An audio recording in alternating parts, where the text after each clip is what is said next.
Agerraldi honen lehengo hitzak etxetik urrun dauden euskal preso, iheslari eta deportatu politikoentzat dira.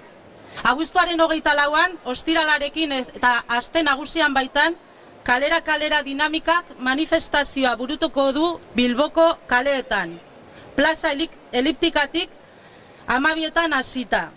Bada garaia presoa kalera lemapean, ezker abertzaleak argi dauka.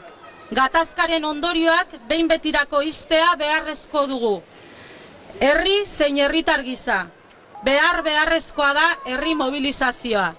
Herritarron aktibazioa eta konponbidearen exigentzia kalean mantentzea. Gaur aurkezten dugun mobilizazio honetan, euskal preso politiko guztiak kaleratu arteko gure konpromesoa berrestera gatoz. Manifestazio honekin, herritarrei zuzentzen gatzaizkie. Baina bide hau kalean dauden euskal herritarrekin batera soilik ez, euskal preso, iheslari eta deportatuekin batera egin behar dugula ulertzen dugu ezker abertzalean.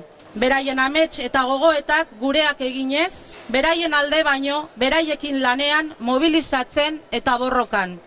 Kalera irten behar dugu, beraiek kalera irten daitezen. Euskal Herria bihotzean bada garaia presoa kalera.